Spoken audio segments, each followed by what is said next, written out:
Not trying to be cinematic, just trying to talk to you like I would talk to a friend with my friend voice.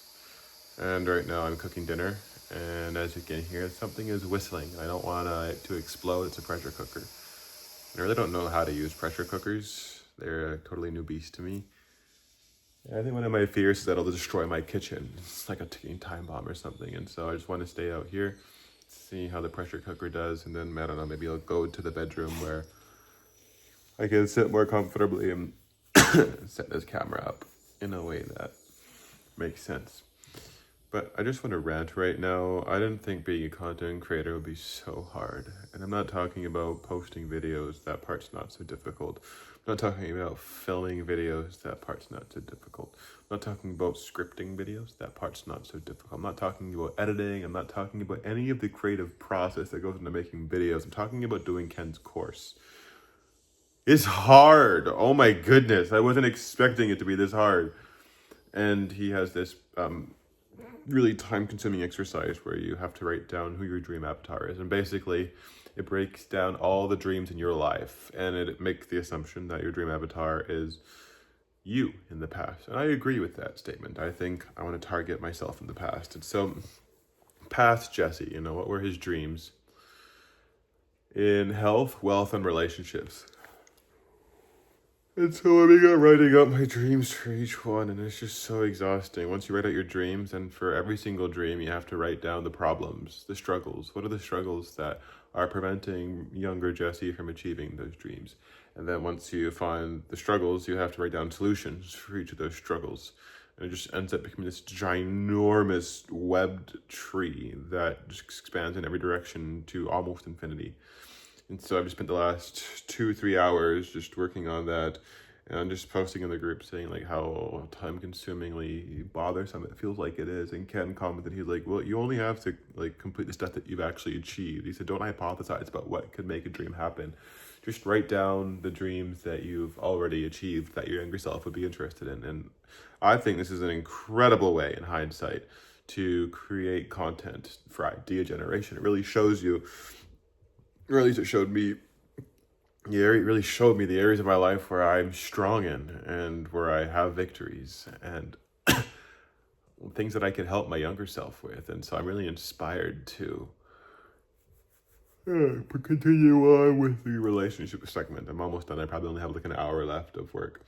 And I know you may be thinking, 4 hours, it's not a whole lot of homework. 4 hours isn't very much compared to my schooling. And in context, on average, one of Ken's modules can be probably done in about 30 minutes to an hour. And this 4 hours is just 1/5 of a module. So this is taking extra longer than I thought. And I just want to get over it and go into content creation. But I made a commitment in the group a few days ago. I said that, hey guys, I have a new goal. And my new goal is to watch a module before I post every video. And each module, I want to implement something I learned from that module into the video, so that after 9 or so videos, because there's 9 modules, after 9 or so videos, then I would have enough, or I would have completed all 9 modules, and I'd be creating content with the full knowledge of Ken's course. And I think that's really the goal. You want to post more and get better at making content, but if you haven't learned everything that your coach has to teach you yet, then you still got a lot of room to grow. And so I want to grow and create while I grow. And I'm struggling to think of which video should I post next. And so I really need a time as well to sit down and just brainstorm. Look at a page of my ideas and just see, okay, which ones are actually the order I want to do it in. Because I have like 7 to 9 more ideas that I want to create into videos for my new series, Finding Your Wife. And I don't know which ones to use. And so I want to go through it and then put them in the order that I want to do them in. And I also want to include more pattern interrupts. I feel like one thing my videos lack are the goofy, pattern interrupts. Like, I don't know how. And how do I make them authentic to myself, Because it's really easy, I think. Not easy. I think he had to practice and learn. But, for Ken, he can do a video. He can, read the Bible. Oh, he's reading the Bible and go, oh.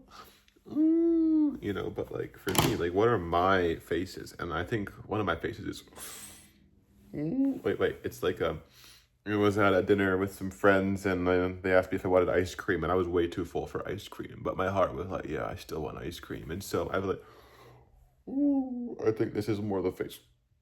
Ooh, ooh. And so, just asking myself, what are the faces, the goofiness that is authentic to me, that I'm not just copying someone else's goofiness, because I think that's probably one of the most inauthentic things I could do, is to try to be goofy in a way that doesn't represent me, and that can become really exhausting. And I think of people like Logan Paul, who like made his fame off of being goofy in a way that felt disingenuous, and it wasn't him. And because he did it for so many years, it became him. And now I think he feels really authentic being not authentic. And sadly, I think there's many YouTubers who felt like they had to present that level of energy in order to become liked and seen and appreciated. And so it became something that they weren't, in order to gain that attention. And that, unfortunately, I think maybe if they tried hard enough and became famous enough and got rewarded for that behavior, that eventually became them, became who they were. So I really want to work on my voice. And I'm not talking about developing my voice and where it is to make it better. Rather, I feel like I'm a paleontologist with a brush and a shovel and maybe a spade or a pickaxe. Pickaxe is a little violent for a paleontologist because you don't want to damage the bones. But I feel like I'm digging down to find out what is already there. Like, I'm not trying to improve upon, I'm not trying to improve. I'm trying to break down. I'm trying to go deeper into who Jesse is and let those parts of me shine out. And I'm going to turn on the fan in case, well, no, that'll be too loud for you then. So I think I'll turn the fan on, and then I will go into the room. But I'm going to hide our house because my wife doesn't want you to see anything that you shouldn't see. So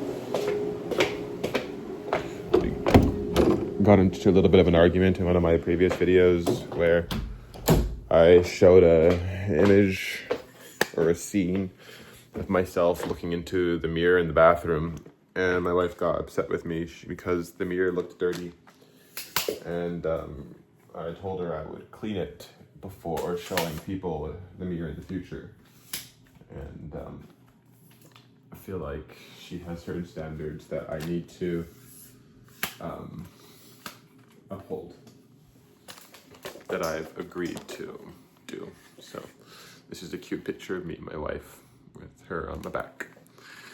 It was a wedding photo shoot we did for or not a wedding, an engagement photo shoot we did before our wedding, so that we had pictures for our wedding website. And I will chill here for the rest of this video. But a lot of stuff has happened since the last time I connected with you. Because it's been over a week, and what happened was, as you know, I got laid off, and with being laid off came some spare time I could spend with my wife. One of the really beautiful things is that she had a 2-week vacation right around the time that I was laid off. I'm having indigestion, and I don't even know why, because my stomach is empty. I have some hot dogs in the fridge that I was planning to eat, but I haven't. I'm also procrastinating from working out. I don't know why. I feel like I've had such a productive day. I got so much done. I finished my to-do list twice, and I still feel like I'm procrastinating from things that I have to do that I haven't even put on my to-do list. I think exercise is on there. I don't know, but if it isn't, it needs to be on there, because I haven't exercised since last week, and it's Monday, so that's like 4 or 5 days. Oh yeah, no working out.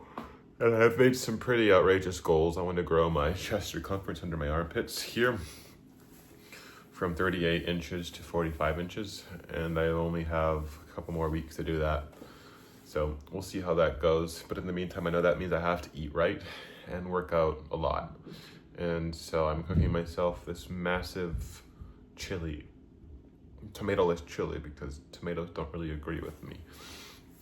I get like physical pain when I touch tomatoes, or tomato juice especially, and I just have to wash the tomato blood off of my hand.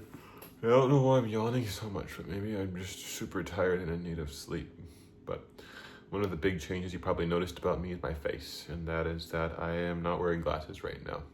I also find it very interesting that I really don't keep eye contact with you when I'm talking, and I'm wondering if that's something that I need to develop or not. because if it is, then I certainly want to practice. And I'm going to put you a little bit farther away so that I don't affect my myopia. I'm currently wearing contacts, and I wish that I could be all done with glasses because last week on our holiday, my wife and I went to Whistler, which is a mountain city, mountain town, resort village where they had the 2010 Olympics. Really beautiful, nice, Western style village. Not like Western that you would think like cowboys, but Western like the Alps, like Swiss or whatever, like those types of European style village. Only less small and old and more new and modern. I don't know, that's a really bad way of describing it. But picture like giant Scandinavian homes, like not homes, like meeting halls with like the stone and the wood. You can see it and it's really beautiful. And so, getting sidetracked, and we went on this trip and we went hiking. And while we were hiking, my wife wanted to go to this hike called Joffrey Lakes. Now, I hate hiking. I really don't like hiking. I would rather do anything else than hiking. But my wife really wanted to go, and she said it was a 3-hour hike. I was like, that's a lot of hours. I don't think I can do it. I have to really mentally prep myself, and I need to train physically to go on this 3-hour hike because a 1-hour hike is enough to do me out. And so I'm like, all right, let's go. And she was so happy. I just wanted to give her the carrot. You know, she was like, she was so happy about the hike. And so we went on this hike, and we said we were going to go on this hike. And then around the day of the hike, or the day before, she mentioned it's a 5-hour hike. And I'm like, wait, what? I was nervous about a 3-hour hike, and it's a 5-hour hike? But I had already committed to going, and I felt like I couldn't back out now. So I just like, oh yeah, let's go on this 5-hour hike. So we drive there. It's a 1-hour drive away from our hotel in Whistler, up north, into the mountains, into the middle of nowhere. We get there, and it's covered in ice. And we're walking for 10 minutes in the path, and we're sliding down the hills because our shoes don't have spikes, so we have no traction. It's super dangerous. And the people behind us, they slipped and fell. And my wife was like, I don't feel safe. I'm like, come on, babe, just come down the hill. You'll be fine. I'm at the bottom. She's like, no, I don't want to come down the hill. I finally persuaded her to come down the hill, and she slid quite a ways, but didn't fall down, which was great. But we both agreed that, okay, this is not very safe. And she decided, we're not going to do the hike. And I was like, oh, I'm sorry, babe. Yes. And inside, I was super happy. But I didn't do that on the outside, just on the inside. And we leave to the parking lot, and we drive away. But before we drive away in the parking lot, they showed some of the other hikes nearby. And one of them was a place called Nairn Falls, which had a river and a waterfall. And I was like, how about we do this one? And I looked, and I saw that it was only about a 1-hour walk, not even a hike. And she was like, oh, okay, sure, let's go. And so we drive there, and I'm just thanking Jesus. I'm like, praise the Lord. I don't have to go on this 1-hour hike. Or no, I'll have to go on this 5-hour hike. We get to Nairn Falls, and we do the walk all the way to the waterfalls and all the way back. And as we're getting back, we see like a little spot that allows you to go down to the river. And I'm like, you want to go? And she's like, okay. And so we go down. And as we're getting to the riverbank, I'm like, I think it'd be so fun just to jump in the river. And she's like, oh, okay, like, you do it, you only live once. And I was like, great. And I cheekily asked her, you want to come with me? And to my utter shock, this Hong Kong city girl said, okay. And I was like, wait, what? This is not like my wife. But I was like, okay, let's go. And she was like, okay. And I was like, really? Like, she's gonna come? Yeah, okay, let's go. And so we jumped in the river, and I had one hand holding her hand, like the good husband that I am, and one hand holding my phone, which is recording me right now in selfie mode, because I wanted to, do a video showing that my wife and I are about to dunk into this wild river in the wilderness.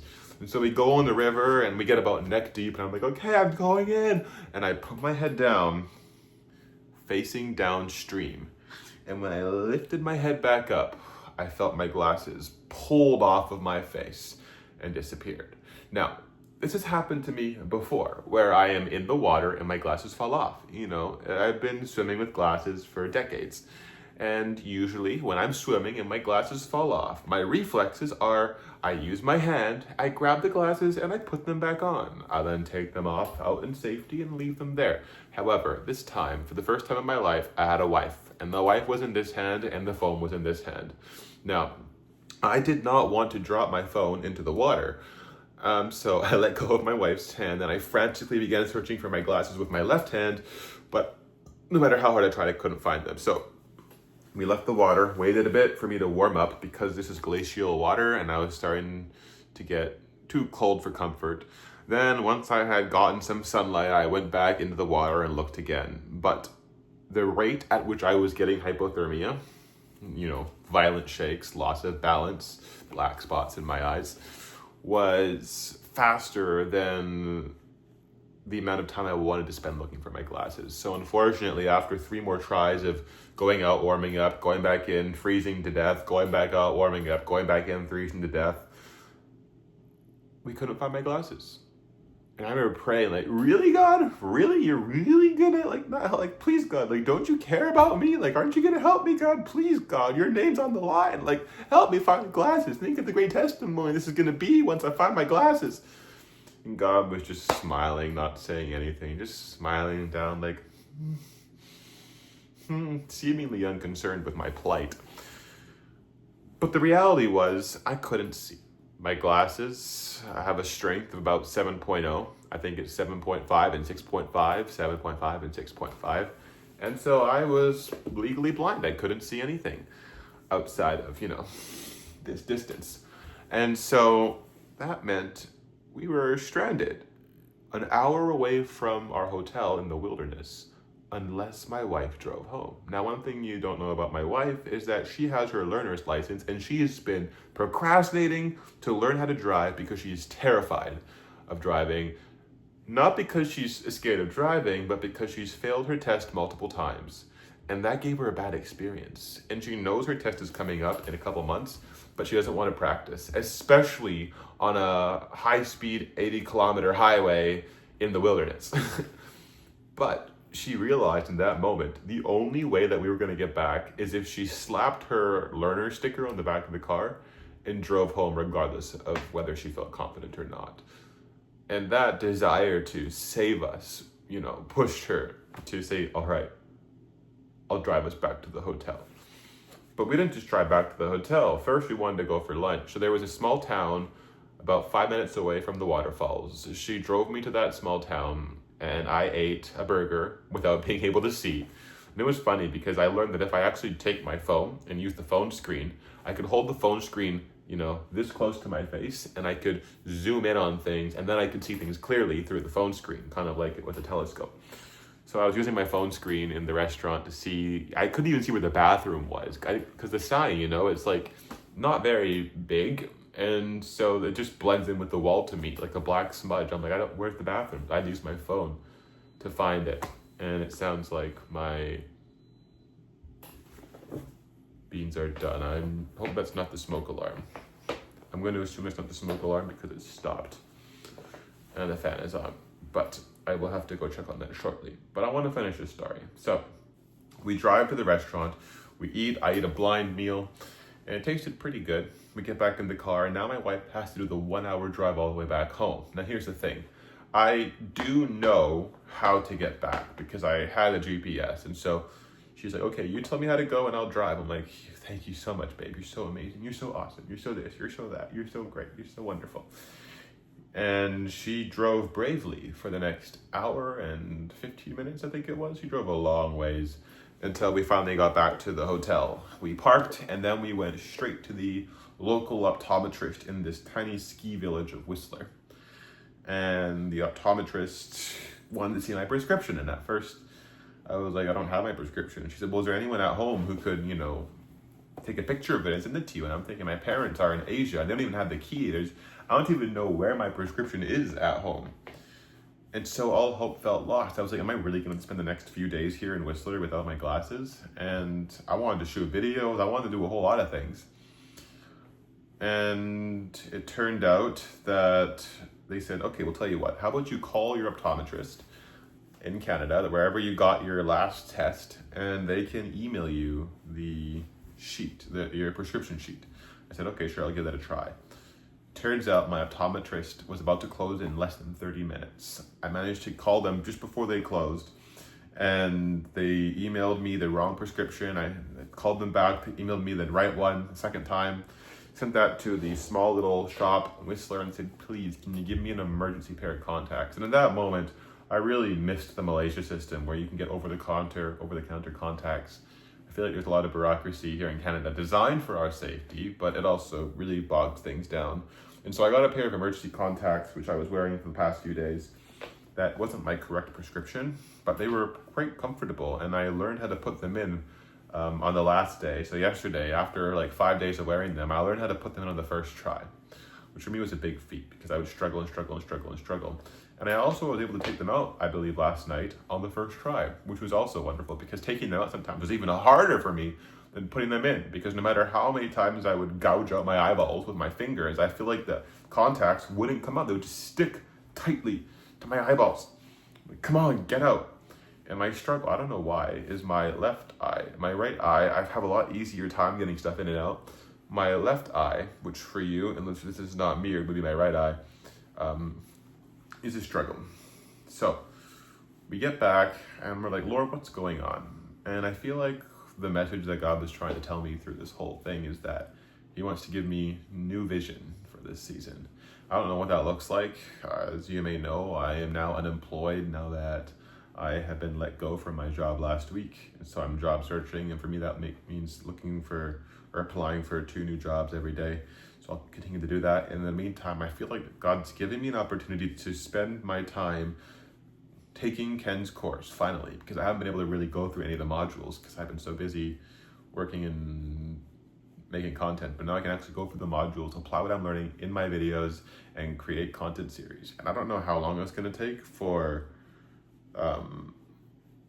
people to be interested in my videos, but we're going to keep posting and we're going to keep trying. We're going to see what the Lord does with simple obedience and perseverance. So God bless you. Wishing you all the best, and hope you have a wonderful day. See you next time. Bye-bye.